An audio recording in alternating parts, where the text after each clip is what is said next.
Mes amis, bonjour et bienvenue à votre chaîne AOB Éducation. Aujourd'hui, nous allons voir ensemble comment préparer et produire une paie avec le logiciel Acomba version 11.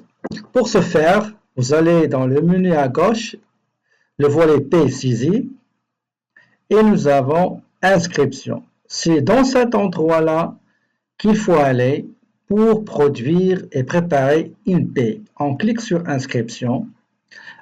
Si on a plusieurs départements pour lesquels on désire faire en même temps toute la paie, on va mettre l'intervalle de ces départements. Par exemple, la première c'est administration et la dernière, par exemple, le numéro 5, production, etc. Nous ici, on a juste un seul département.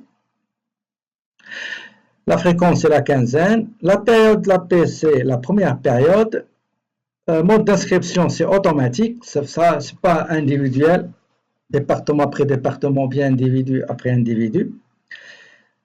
Et je clique sur OK. Et il me demande, est-ce que c'est la première fois? Je dis oui.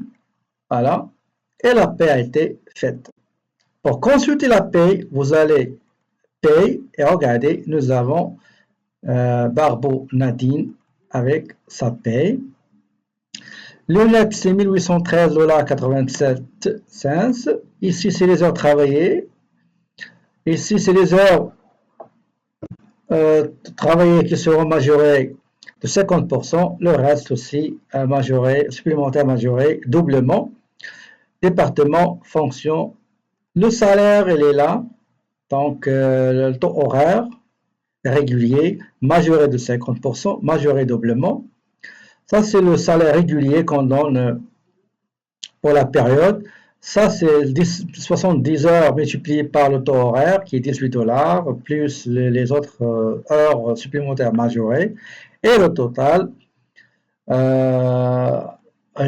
c'est 2620, sur lesquels on va appliquer 4% comme le montant des vacances à payer si jamais l'employé part en vacances ou bien si jamais il démissionne ou il est licencié.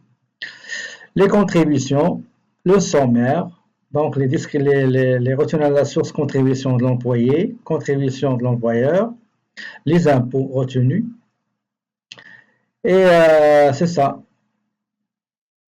Donc, pour voir plus de détails chez l'employé, on va aller consultation, on clique sur notre employé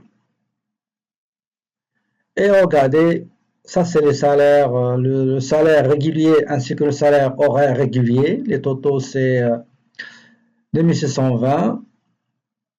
Les contributions de l'employeur, les retenues, c'est-à-dire les contributions de l'employé, qui concernent l'impôt fédéral, provincial, Retraite Québec, assurance emploi, régime québécois d'assurance parentale. Et ça, c'est le sommaire total des retenues, total de contribution de l'employeur et le salaire brut. Donc, c'est comme ça qu'on prépare et produit une paie. Donc, on va toujours inscription. On sélectionne les départements concernés et on clique sur OK. On choisit automatique et après on peut consulter la paie ici dans paie, consultation, la paie déjà produite et on va consulter le personnel ainsi que sa paie. J'espère que cette courte capsule sur la production de la paie vous sera utile. D'ici une nouvelle capsule, je vous souhaite une très belle journée et je vous dis mes amis, à la prochaine.